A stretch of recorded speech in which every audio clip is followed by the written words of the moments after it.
Hello दोस्तों, स्वागत है आप सभी का एक बार फिर से GLS न्यूज चैनल पर। तो आज तारीख 2 जुलाई 2022 दिन शनिवार, हिंदी तिथि आषाढ़ माह शुक्ल पक्ष तृतीया। और आइए बात करते हैं आज के मुख्य समाचार और टुडे ब्रेकिंग न्यूज के अपडेट वीडियो में नजर डालते हैं देश भर की तमाम बड़ी खबरों पर। देखिए दोस्तों, सबसे पहले तो कुछ बड़े अपडेट और बदलाव। इम्पोर्ट ड्यूटी बढ़ने से सोना अब महंगा होगा। चांदी में भी 411 रुपए की गिरावट देखी गई है। अभी सराफा बाजार में सोने चांदी का लेटेस्ट रेट क्या चल रहा है तो मैं आपको बताऊंगा, लेकिन इससे पहले ये जान लो कि सरकार ने गोल्ड पर 5% आयात शुल्क यानी कि इंपोर्ट ड्यूटी को बढ़ा दिया और इसके चलते सराफा बाजार में सोने के दाम बढ़ेंगे। यानी कि अब आपका सोने की ज्वेलरी खरीदना भी महंगा होगा, क्योंकि भारत सरकार ने सोने की इंपोर्ट ड्यूटी पर इसी महीने जुलाई से ही 1 तारीख से ही 5% की बढ़ोतरी कर दी है। 5 से 7.5% तक बढ़ा दिया है। और अभी सोने पर इंपोर्ट ड्यूटी जो है वो लगभग 15% हो चुकी है बढ़कर। तो जाहिर सी बात है, मार्केट एक्सपर्ट का यह मानना है कि सोने पर इस इंपोर्ट ड्यूटी के बढ़ने के चलते सोने के दाम 2000 रुपए प्रति 10 ग्राम यानी कि 2000 रुपए प्रति तोला महंगे हो सकते हैं। वहीं कॉमर्शियल LPG गैस सिलेंडर को भी सस्ता किया है सरकार ने। 1 जुलाई से ही 198 रुपए कम हुए दाम, लगभग 200 रुपए की कटौती हुई है कॉमर्शियल गैस सिलेंडर में। जो 19 किलो वाला कॉमर्शियल गैस सिलेंडर आता है ना, उसके रेटों में कटौती हुई है। हालांकि दोस्तों, अभी भी 14 किलो 200 ग्राम वाला जो गैस सिलेंडर, घरेलू रसोई गैस सिलेंडर हमारे घरों में काम में लेते हैं ना, उसकी रेटें वही है। लेकिन सरकार ने 1 जुलाई से कॉमर्शियल गैस सिलेंडर के रेटों में कटौती की है। और उसके बाद अभी कॉमर्शियल गैस सिलेंडर की रेटें क्या है अलग अलग बड़े शहरों में, महानगरों में आप देख सकते हैं। चेन्नई में अभी 19 किलो वाला कॉमर्शियल गैस सिलेंडर 2186 रुपए में मिलेगा। इसी तरह से कोलकाता में 2140, दिल्ली में 2021, मुंबई में 1981 रुपए में मिलेगा। 14 किलो 200 ग्राम वाले रसोई गैस सिलेंडर के रेटों में कोई बदलाव नहीं हुआ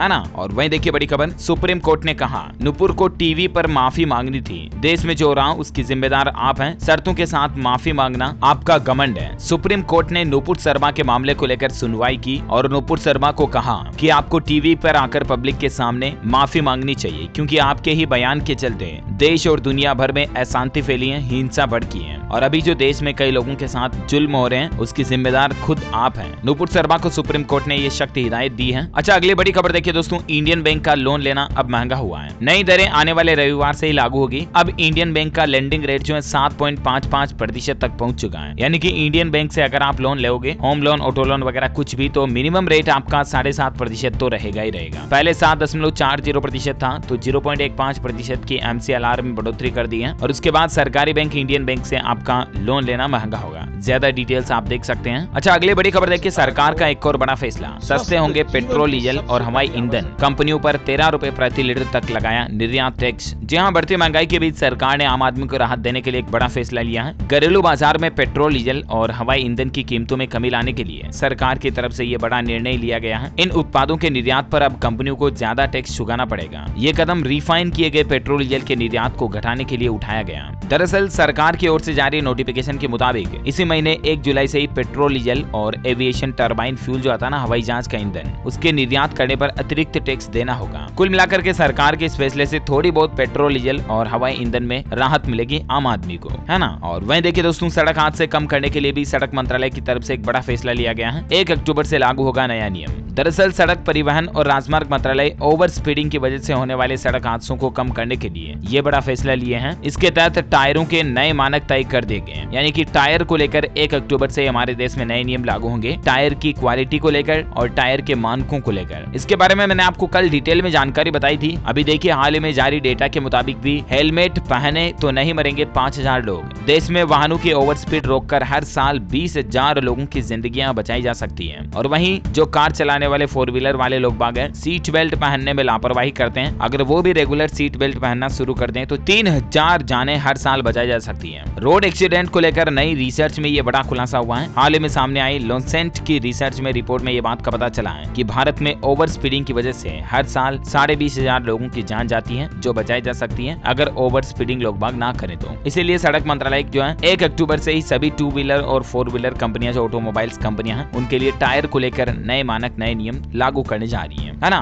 और वहीं देखिए दोस्तों, उत्तर प्रदेश में योगी सरकार का एक बड़ा फैसला। अब भ्रष्ट IAS की जांच करेंगे रिटायर्ड सिविल सर्वेंट। 180 180 दिन में देनी होगी रिपोर्ट। भ्रष्टाचार को कम करने को लेकर सरकार की तरफ से यह बड़ा फैसला लिया गया है। यूपी में भी केंद्र सरकार के जैसे ही अब रिटायर्ड आईएएस अफसर जो होंगे ना, वो भ्रष्ट आईएएस के खिलाफ विभागीय जांच करेंगे। चलिए अगली बड़ी खबर देखिए, महाराष्ट्र से बड़ा अपडेट आ रहा। मुख्यमंत्री बनने के बाद एकनाथ शिंदे का बड़ा फैसला, मेट्रो कार शेड को वापस आर्य कॉलोनी शिफ्ट करने का आदेश दिया है। दरअसल महाराष्ट्र की नई सरकार ने मेट्रो कार शेड बनाने को लेकर एक बड़ा फैसला लिया और उद्धव ठाकरे के फैसले को पलटने की तैयारी में है एकनाथ शिंदे सरकार। आर्य में मेट्रो कार शेड बनाने को लेकर शिंदे सरकार ने एडवोकेट जनरल से सरकार का पक्ष अदालत में रखने को भी कहा है। इस पर उद्धव भी बोले कि नई सरकार करे मेरा गुस्सा मुंबई पर न उतारे। तो ये कुछ पॉलिटिकल माहौल चल रहा है महाराष्ट्र में। अच्छा अगली बड़ी खबर देखिए दोस्तों, हाल ही में जो राजस्थान उदयपुर में बड़ी हिंसा की दुर्घटना देखने को मिली, इस पर सरकार ने बड़ा फैसला लिया कि उदयपुर में जो तालिबानी हत्या के नाम से बताए जाने वाला ऑनलाइन कंटेंट जो सोशल मीडिया पर डाला जा रहा ना, उसको हटाया जाएगा। केंद्र सरकार ने इंटरनेट मीडिया कंपनियों को इसको लेकर नोटिफिकेशन भी जारी कर दिया। Facebook, WhatsApp, Instagram, Twitter, YouTube सभी जगहों से इसको हटाया जाएगा। राजस्थान में मानो अभी डिजिटल इमरजेंसी लगी हुई है। सरकार ने करोड़ों लोगों से इंटरनेट का मौलिक अधिकार ही छीन लिया, जो कि सुप्रीम कोर्ट के ऑर्डर का बिल्कुल उल्लंघन है। लेकिन शांति व्यवस्था बनाए रखने के लिए शायद सरकार के कुछ मजबूरियां भी हैं। जानकारी के लिए बता दूं, राजस्थान में लगभग 2-3 दिन होने को लगे हैं इंटरनेट लगातार बंद है सभी जिलों में, और इससे आम आदमी काफी परेशान हो रहा। खास करके जिन लोगों का ऑनलाइन बेसिस काम होता है वो बहुत ज्यादा परेशान है। और उम्मीद है कि अब जल्द ही आपको कुछ ही घंटों में इंटरनेट सेवा राजस्थान में भी बहाल देखने को मिलेगी। वहीं राजस्थान से एक और अपडेट आ रहा कि राजस्थान में ई मित्र केंद्रों से मिला छुटकारा। अब सीधे व्हाट्सएप पर पहुंचेगा पीडीएफ सर्टिफिकेट और ई एडमिट कार्ड भी। कंपटीशन एग्जाम के लिए आवेदन करने और किसी भी तरह का प्रमाण पत्र अगर आप बनवाना चाह रहे हैं तो इसके लिए ई मित्र केंद्रों पर लाइन लगाने वाले लोगों के लिए एक अच्छी खबर आई है। अब किसी भी तरह का सर्टिफिकेट बनवा रहे हो आप तो डायरेक्टली आपके व्हाट्सएप पर आपका सर्टिफिकेट आ जाएगा। Department of information technology and communication यानी कि DOIT की तरफ से इन सर्टिफिकेट या दस्तावेजों को आवेदक के व्हाट्सएप पर उपलब्ध कराने की नई सुविधा शुरू की गई है। तो कहने का मतलब ये है, कुल मिलाकर अगर आप भी चाहे कोई भी प्रमाण पत्र बनवा रहे हो, जाति प्रमाण पत्र, मूल निवास प्रमाण पत्र, आय प्रमाण पत्र, तो इन चीजों में आप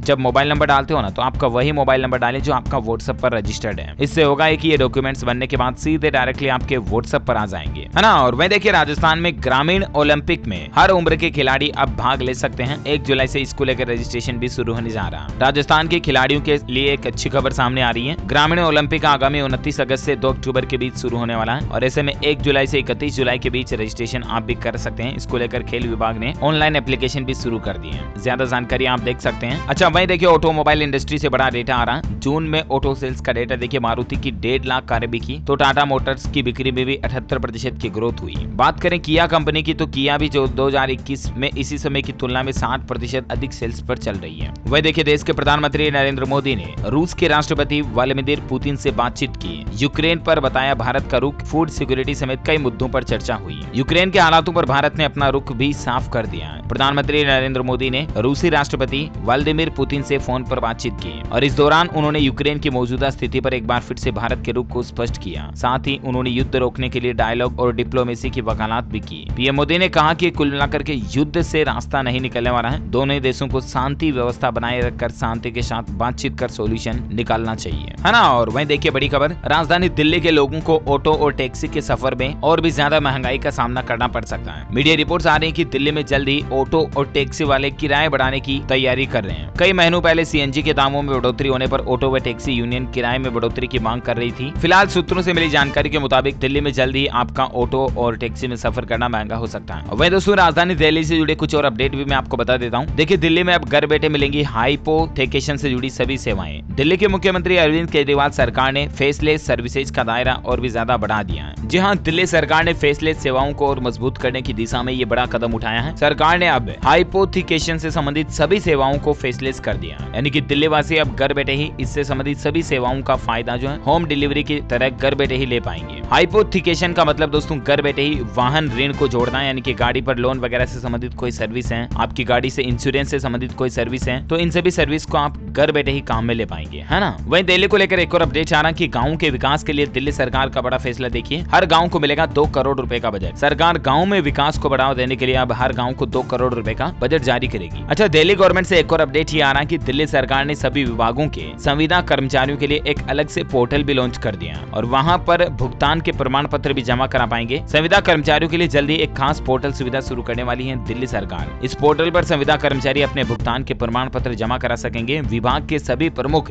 या फिर सचिव को महीने के 20वें दिन तक मुख्य सचिव सचिव को भुगतान प्रमाण पत्र भेजना जरूरी है। श्रम विभाग की ओर से इसको लेकर एक नया सर्कुलर भी जारी किया गया। अच्छा, यूपी से कुछ बड़े अपडेट देखिए दोस्तों। उत्तर प्रदेश के 5 जिलों से जल्द शुरू होगी वायु सेवा। योगी आदित्यनाथ सरकार और AAI के बीच एक MOU साइन हुआ है और उत्तर प्रदेश में 5 और नए जिलों से जल्द ही वायु सेवा का मतलब हवाई अड्डे वगैरह शुरू हो जाएंगे, जहां से आपको एयरपोर्ट और एयरलाइंस की फैसिलिटीज मिलेगी, है ना। और वह देखिए दोस्तों, उत्तर प्रदेश और उत्तराखंड के अग्निवीरों की भर्ती रैली की तिथि घोषित हो चुकी है। सेना भर्ती कार्यालय लखनऊ के अंतर्गत आने वाले 13 जिलों के अग्निपथ स्कीम के तहत अग्निवीरों की भर्ती कानपुर में 20 अक्टूबर से होगी, जबकि उत्तर प्रदेश व उत्तराखंड की महिला मिलिट्री पुलिस में अग्निवीर स्कीम के तहत जनरल ड्यूटी के पदों की भर्ती लखनऊ में 30 नवंबर से 10 दिसंबर के बीच होगी। ज्यादा जानकारी आप देख सकते हैं इसके बारे में, या आप joinindianarmy.nic.in पोर्टल पर भी चेक कर लीजिएगा। ओके, और मैं देखिए अगला अपडेट। पूर्वांचल के 5 लाख कर्मचारियों को योगी सरकार ने बड़ा तोहफा दिया है। ये बड़ी सुविधा मिलेगी अब उनको। दरअसल राज्य कर्मचारी बीमा निगम यानी कि ESIC के सदस्य कर्मचारियों को बड़ी राहत देती हुई है उत्तर प्रदेश की योगी सरकार गोरखपुर में ESIC का बड़ा अस्पताल बनवाने जा रही है और गीडा में एक ऐसा भवन बनने जा रहा है जहां दवा मिलने के साथ ही कर्मचारियों को नकद लाभ की सुविधा भी मिलेगी। इससे पूर्वांचल के करीब 5 लाख निजी कर्मचारियों को भी बड़ी राहत मिलेगी, यानी कि प्राइवेट सेक्टर के एम्प्लॉइज को भी जो ESIC से जुड़े हुए हैं उनको ये बड़ा फायदा मिलेगा, है ना। और वहीं दोस्तों बड़ी खबर आ रही है, राजस्थान में 3 जिलों में 24 घंटे और बंद रहेगा इंटरनेट। कानून व्यवस्था को बनाए रखने के लिए इस प्रतिबंध को एक बार फिर से बढ़ा दिया गया। जी हाँ, खबर आ रही दोस्तों की राजस्थान के उदयपुर में जो हाल ही में कन्हैयालाल टेलर का हत्याकांड हुआ, उसके बाद बंद किया गया इंटरनेट पर बैन अभी भी जारी रहेगा।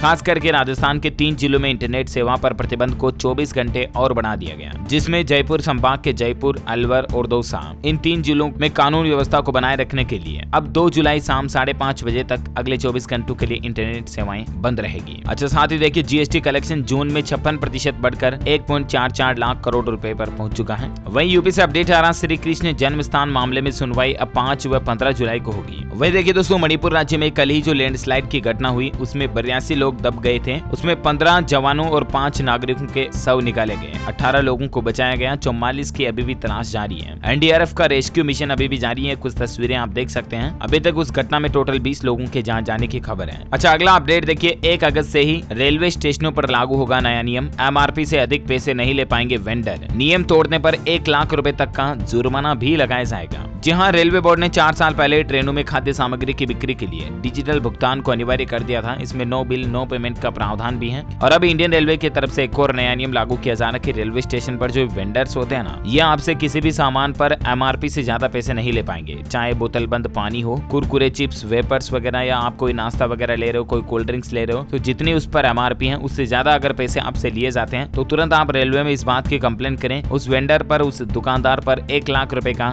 जुर्माना लगाया जाएगा इंडियन रेलवे की ओर से। आने वाले 1 अगस्त से ही, यानी कि जुलाई के बाद अगले महीने से ही यह नया नियम लागू हो जाएगा। अच्छा, वही टेक्नोलॉजी पर बड़ी खबर देखिए, 2 दिन बाद भी डिलीट कर सकेंगे व्हाट्सएप मैसेज। व्हाट्सएप में कई सारे बड़े बदलाव और अपडेट देखने को मिलेंगे। अब आपको अभी मतलब अपन व्हाट्सएप पर मैसेज भेजने के बाद कुछ घंटे तक उसको डिलीट कर सकते हैं, राइट। लेकिन अब आपको 2 दिन का समय मिलेगा इसमें, तब तक आप उसे परमानेंटली डिलीट कर पाएंगे। इसके अलावा इंस्टाग्राम पर भी आपको एक नया अपडेट मिलेगा। अब वीडियो पोस्ट को डायरेक्टली आप रील्स में बदल सकेंगे। इंस्टाग्राम इस तरह के नए फीचर की भी टेस्टिंग कर रहा है ना। और मैं देखिए छत्तीसगढ़ राज्य से बड़ी खबर, सभी सरकारी दफ्तरों में होगी अब छत्तीसगढ़ महतारी। शासकीय भवनों, निकायों और स्कूल कॉलेजों में फोटो लगाना भी अनिवार्य होगा। कार्यक्रम से पहले पूजा और वंदन भी होगा। छत्तीसगढ़ महतारी एक छत्तीसगढ़ की राज्य माता की तरफ पूजी जाती है और अब छत्तीसगढ़ राज्य सरकार की तरफ से छत्तीसगढ़ के मुख्यमंत्री भूपेश बघेल की ओर से निर्देश जारी कर दिया गया। सभी सरकारी दफ्तरों में छत्तीसगढ़ महतारी की फोटो लगाना अनिवार्य होगा। अच्छा, वही खबर आ रही दोस्तों की अब अंडा खाना महंगा होगा। पोल्ट्री किसानों ने मुर्गी दाना महंगे होने के चलते अंडे के रेट्स भी बढ़ा दिए। अंडे की कीमत 6 से 7 रुपए प्रति अंडे तक पहुंच चुकी है। अच्छा, अगला अपडेट देखिए, जोमेटो और स्विगी जैसे फूड डिलीवरी प्लेटफॉर्म्स के लिए नियम बदल गए। अब इन प्लेटफॉर्म पर आपको खाने के मेन्यू के साथ साथ कुछ और जानकारी भी मिलेगी। और वो कुछ और जानकारी ये होगी कि जो खाना आप मंगा रहे हैं उसका न्यूट्रिशंस कंटेंट क्या है, उस खाने में कितनी कैलोरी है, कितना प्रोटीन्स है, उस खाने को खाने के बाद आपको क्या क्या न्यूट्रिशंस मिलेंगे, आपका मेटाबॉलिज्म क्या इफेक्ट करेगा, ये सब कुछ मेडिकल टाइप की डिटेल्स भी आपको जोमेटो और स्विगी पर खाना ऑर्डर करने के साथ ही देखने को मिल जाएगी। 1 जुलाई से इस तरह का नया नियम भी लागू हो चुका है। वह देखिए हीरो मोटोकॉर्प कंपनी अब हीरो के ट्रेडमार्क के साथ बेच सकेंगी इलेक्ट्रिक व्हीकल्स, इसको अनुमति मिल चुकी है। साथ ही अब ट्रेडिंग अकाउंट में रखे पैसों से म्यूचुअल फंड्स भी नहीं खरीद सकते हैं जीरोधा के यूजर्स। इसके पीछे वजह है कि मार्केट रेगुलेटर सेबी ने 1 जुलाई से किसी ब्रोकर्स के पास ट्रेडिंग अकाउंट में रखे पैसों का इस्तेमाल कर म्यूचुअल फंड्स में निवेश करने पर रोक लगा दी है और इसलिए जीरोधा की तरह जितने भी प्लेटफॉर्म्स हैं उनके लिए ये नया नियम लागू हो जाएगा। वह देखिए झारखंड के स्वास्थ्य मंत्री बन्ना गुप्ता की बड़ी घोषणा, विधानसभा में लाएंगे मेडिकल प्रोटेक्शन बिल, झारखंड के 5 CHC होंगे सम्मानित। साथ ही आजादी के 75वीं वर्षगांठ के मौके पर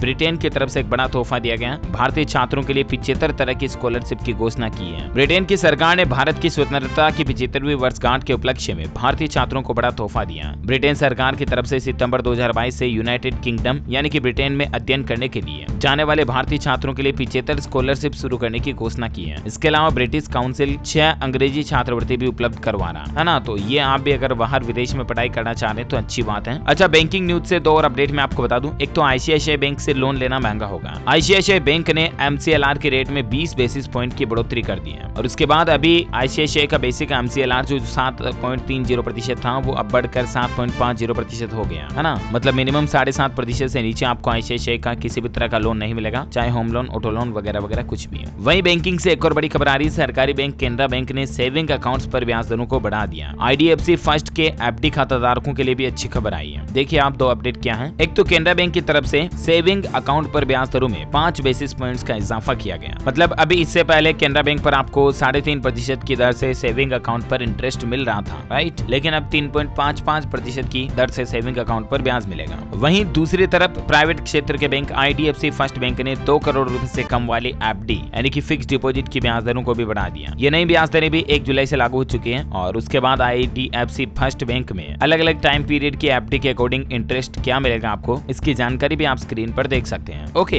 अच्छा दोस्तों, अभी तो कुछ और महत्वपूर्ण और काम की खबरें देखेंगे, लेकिन फिलहाल आज के मौसम अपडेट देख लेते हैं। देखिए, मौसम विभाग का कहना है कि मध्य प्रदेश, राजस्थान समेत 11 राज्यों में भारी बारिश का अलर्ट जारी किया गया है। 2 दिन मानसून मेहरबान रहेगा। मध्य प्रदेश भोपाल में 2.5 घंटे में 3.25 इंच पानी भी गिरा। राजस्थान में भी आज और कल से लगातार अति भारी बरसात का अलर्ट जारी किया हुआ और कल से भारी बारिश देखने को भी मिल रही है। अजमेर समेत 17 शहरों में तेज बारिश का अलर्ट है। जयपुर में भी 3 घंटे तक लगातार बारिश हुई। सीकर जिले में रेलवे ट्रैक भी डूब गया। ये कुछ तस्वीरें आप देख सकते हैं भारी बारिश की। वहीं देखिए, सूखते बिहार को भी 3 दिन की बारिश ने संभाला। 72 घंटों की बारिश ने जून का कोटा पूरा किया। जुलाई में झमाझम बारिश के आसार है बिहार में भी, है ना। और इसी बीच देखिए, संपूर्ण भारत का 2 जुलाई 2022 का मौसम पूर्वानुमान आखिर क्या कहता है। तो आपको बता दूं, अगले 24 घंटों के दौरान राजस्थान, पूर्वी गुजरात, कोंकण, गोवा, तटीय कर्नाटक, केरल के कुछ हिस्सों में, उप हिमालय, पश्चिम बंगाल, दक्षिण पश्चिम मध्य प्रदेश, पूर्वी मध्य प्रदेश, छत्तीसगढ़, हिमाचल प्रदेश और उत्तराखंड के भी अलग अलग हिस्सों में बारिश की संभावना है। शेष पूर्वोत्तर भारत, गंगीय पश्चिम बंगाल, मध्य प्रदेश, तटीय आंध्र प्रदेश, लक्षद्वीप, दिल्ली, हरियाणा, जम्मू वगैरह में भी बारिश हो सकती है। कुछ और स्टेट्स की डिटेल्स भी आप देख सकते हैं। ओके, अच्छा, मौसम के बाद देखिए दोस्तों, सराफा बाजार में सोने चांदी का अपडेट। इंपोर्ट ड्यूटी बढ़ने से सोना महंगा हुआ। चांदी में 411 रुपए की गिरावट आई है। सराफा बाजार में शुक्रवार को सोने के दाम 1088 रुपए बढ़े, मतलब कल, और उसकी तेजी के साथ 51,458 रुपए प्रति 10 ग्राम पर सोना बंद हुआ था, यानी कि आज का ओपनिंग रेट यही है। और चांदी की बात करें तो चांदी में 411 रुपए प्रति किलोग्राम की गिरावट रही और उसके बाद अभी चांदी का रेट 58,159 रुपए प्रति किलोग्राम चल रहा। Okay, gold and silver price today news update के बाद देखिए कुछ कोरोना बुलेटिन। भारत में कोरोना वायरस के नए मामलों में थोड़ी गिरावट आई है। बीते 24 घंटों के दौरान 17,070 नए मरीज देखे गए। सक्रिय मामलों की संख्या भी बढ़ी है, लेकिन फिर भी ये कम नहीं है। कोरोना के मामले काफी ज्यादा हैं। 24 घंटों में 17,000 तो नए मामले आए, जबकि 23 लोगों की मौत हुई। इससे एक दिन पहले 18,819 नए मामले आए थे और देश में कोरोना के एक्टिव केस भी 1 लाख के पार हो चुके हैं। और ऐसे में दोस्तों, इन सब हालातों के बीच WHO ने भी चेतावनी जारी की है कि ये महामारी अभी खत्म नहीं हुई है। दुनिया भर में 110 देशों में कोरोना का संक्रमण फिर से बढ़ने लगा है। सो प्लीज बी केयरफुल, सावधान रहिएगा। जम्मू कश्मीर, लद्दाख में देखिए, कोरोना के चलते सभी स्कूल 4 जुलाई से 15 दिनों के लिए बंद रहेंगे। मास्क पहनना भी अनिवार्य कर दिया गया। लद्दाख प्रशासन की तरफ से कोरोना के बढ़ते मामलों को देखते हुए लेह जिले में 4 जुलाई से क्षेत्र के सभी स्कूलों को 15 दिन की गर्मी की छुट्टियों के लिए बंद करने का अहम फैसला किया गया। ओके, और कोरोना बुलेटिन के बाद देखिए कुछ और अपडेट्स। एजुकेशनल खबरें देख लेते हैं कुछ। हरियाणा में कच्चे कर्मचारियों की भर्ती पर रोक हट चुकी है। नौकरियों में अब गरीबों को प्राथमिकता मिलेगी। हरियाणा के बेरोजगार युवाओं के लिए बड़ी खुशखबरी आ रही है। राज्य में कच्चे यानी कि अस्थायी कर्मचारियों की भर्ती पर लगी रोक को हटा दिया गया और ऐसे में अब हरियाणा के सरकारी महकमों, बोर्ड निगमों और सरकारी संस्थाओं में फिर से अनुबंध आधार पर कर्मचारियों की भर्ती हो सकेगी। वह देखिए, बिहार के भी इंटर के छात्रों के लिए अच्छी खुशखबरी आ रही है। देखिए 12वीं के 3.5 लाख स्टूडेंट्स को स्कॉलरशिप मिलेगी। बिहार बोर्ड ने कट ऑफ की लिस्ट भी जारी कर दी है। जी हाँ, बिहार के तकरीबन 3.5 लाख स्टूडेंट्स को स्कॉलरशिप दी जाएगी। नेशनल स्कीम के तहत मिलने वाली स्कॉलरशिप के लिए 12वीं की तीनों स्ट्रीम यानी कि साइंस, आर्ट्स और कॉमर्स तीनों के ही लिए कट ऑफ लिस्ट जारी कर दी गई है। ज्यादा इन्फॉर्मेशन आप बिहार के ऑफिशियल एजुकेशन बोर्ड पोर्टल पर चेक कर लीजिएगा। वहीं देखिए दोस्तों, राजस्थान में हाल ही में जो कंप्यूटर इंस्ट्रक्टर की भर्ती हुई ना, उसको लेकर खबर आ रही है कि कंप्यूटर अनुदेशक बनने के लिए 40% अंक लाना जरूरी होगा। कर्मचारी चयन बोर्ड यानी कि RSMSSB ने इसका संशोधन नियम भी जारी कर दिया है। हालांकि इस नियम में कुछ SC/ST वाले कैंडिडेट्स को छूट रहेगी, जिसके भी जानकारी आप देख सकते हैं। ओके, चलिए कुछ और अपडेट देख लेते हैं। देखिए मध्य प्रदेश में केंद्र सरकार की मंजूरी मिल चुकी है। अटल प्रोग्रेस वे 6 पैकेज में बनेगा। हर पैकेज की लागत 1000 करोड़ रुपए से ज्यादा होगी। अच्छा, वहीं देखिए खबर आ रही दोस्तों कि WhatsApp का कॉन्टेक्ट मेन्यू बदल दिया जाएगा, मतलब इसका डिजाइन बदल जाएगा और भी कुछ मजेदार फीचर्स आपको WhatsApp में मिलेंगे। WhatsApp अपडेट को लेकर एक और खबर आ रही है। मैंने आपको बताया था एक अपडेट तो पहले भी। एक तो आपका वॉइस नोट फीचर भी बदल जाएगा। इस नए अपडेट के आने के बाद यूजर्स अपने वॉइस नोट को पॉज और रिज्यूम कर पाएंगे, है ना। तो ये कुछ नए ऑप्शंस मिलेंगे आपको चैट बॉक्स वगैरह और कॉन्टेक्ट सेक्शन में भी। वहीं देखिए मध्य प्रदेश में हाई कोर्ट का बड़ा फैसला, उम्मीदवार को मिलेगा अब लाभ। होगा विशेष परीक्षा का आयोजन, 6000 पदों पर होनी है भर्ती। दरअसल MPPEB पुलिस कांस्टेबल रिक्रूटमेंट के उम्मीदवारों के लिए राहत भरी खबर आ रही है। हाई कोर्ट ने अपने एक महत्वपूर्ण आदेश में ये कहा दोस्तों कि याचिकाकर्ता का रोजगार पंजीयन न होने पर भी उन्हें फिजिकल टेस्ट में शामिल किया जाएगा। हाई कोर्ट ने याचिकाकर्ता को विशेष फिजिकल टेस्ट आयोजित कर उम्मीदवार को शामिल करने के निर्देश भी दिए हैं। अच्छा, वहीं पंजाब में इसी महीने जुलाई से ही 300 यूनिट फ्री बिजली मिलना भी शुरू हो चुकी है। मुख्यमंत्री भगवंत मान बोले कि राज्य के इतिहास में पेश की गई नई मिसाल। वहीं देखिए महाराष्ट्र में डांस ऑफ डेमोक्रेसी और शिंदे की एड हॉक सरकार, राहत पर टिकी सरकार बाकी अयोग्य साबित हुई है। यानी कि एकनाथ शिंदे अगर अयोग्य घोषित होते हैं तो सत्ता फिर से पलट सकता है। उद्धव वर्सेस शिंदे का अभी भी टकरार चल रहा है सुप्रीम कोर्ट में। अब देखते हैं और क्या खबर आती है महाराष्ट्र की राजनीति पर, मैं आपको बता दूंगा। वहीं देखिए दोस्तों, पाकिस्तान में एक झटके में 19 रुपए तक बढ़े पेट्रोल उत्पादों के दाम और इससे पेट्रोल अभी 248 और डीजल 276 रुपए प्रति लीटर चल रहा है। पाकिस्तान में भी अभी महंगाई बड़ी भयंकर चल रही है। अच्छा, वहीं देखिए 1 जुलाई से नया श्रम कानून लागू होना था, काफी मीडिया रिपोर्ट्स आ रही थी, लेकिन अब खबर आ रही कि अभी लागू नहीं होगा। अभी लोगों को कुछ और इसका इंतजार करना पड़ेगा। कुछ अधिकारियों का कहना कि सरकार अभी इस योजना पर मंथन कर रही है। वहीं देखिए दिल्ली के स्कूलों में अब नए तरीके से होगा बच्चों का असेसमेंट। सरकार ने इसको लेकर भी एक नई गाइडलाइन जारी की है। मुख्यमंत्री अरविंद केजरीवाल और उप मुख्यमंत्री मनीष सिसोदिया ने स्कूलों में असेसमेंट की नई गाइडलाइन जारी की है और इसके मुताबिक बच्चों में एंटरप्रेन्योरशिप माइंडसेट को बढ़ावा देने, देशभक्ति की भावना विकसित करने और हैप्पीनेस को उनके जीवन का हिस्सा बनाने के उद्देश्य से कुछ अहम बदलाव किए जा रहे हैं। नए असेसमेंट गाइडलाइन इसी शैक्षणिक वर्ष से दिल्ली शिक्षा निदेशालय के स्कूलों और सरकारी सहायता प्राप्त स्कूलों और मान्यता प्राप्त अनएडेड स्कूलों में लागू होगा। अब ये क्या होगा और इसके बारे में ज्यादा डिटेल्स भी आप स्क्रीन पर देख सकते हैं। वहीं आपको बता दूं, राजधानी दिल्ली में सरकार ने एक बार फिर से लोगों को चेताया है कि सिंगल यूज प्लास्टिक पर रोक लग चुकी है 1 तारीख से ही, मतलब कल 1 जुलाई से ही। अगर जो लोग इसका उल्लंघन करेंगे तो 1 लाख रुपए तक का जुर्माना या 5 साल तक की जेल की सजा का प्रावधान रखा गया है। दिल्ली के पर्यावरण मंत्री की तरफ से लोगों को एक बार फिर से सख्त हिदायत दी गई है और 19 वस्तुओं को बिल्कुल बैन कर दिया ये बताया है। सिंगल यूज प्लास्टिक, जिसमें प्लास्टिक की माइक्रो पॉलीथीन, जो प्लास्टिक के पॉलीथीन वगैरह मतलब कैरी बैग आते हैं वो, इसके अलावा प्लास्टिक के कटलरी, चाय कप, प्लास्टिक के प्लेट, स्ट्रॉ, ये सब कुछ चीजें भी अब कुल मिलाकर के परमानेंटली बंद हो चुकी है ना। तो ओके दोस्तों, इसी कड़ी में आज दिन भर की तमाम बड़ी खबरें, मुख्य समाचार का अपडेट वीडियो यहीं फिनिश होता है। और हाँ, आप मुझे कमेंट करके बताइए कि टेलीकॉम कंपनी BSNL में BSNL का फुल फॉर्म क्या है, कमेंट करके बताइए। जो लोग इस सवाल का सही जवाब इस वीडियो के नीचे कमेंट में देंगे ना, वो रैंडमली सेलेक्ट होने पर आप हमारी DLS न्यूज टीम की तरफ से जीत सकते हैं एक शानदार सरप्राइज गिफ्ट, जो कि गिव अवे के रूप में आप तक पहुंचा दिया जाएगा। इसी के साथ ही अगर आपको वीडियो अच्छा लगा तो इसे लाइक करना, शेयर भी करना, हमारे चैनल DLS न्यूज को सब्सक्राइब करके बेल आइकन जरूर दबा देना। Thank you, take care, good bye, जय हिंद, जय भारत, वंदे मातरम।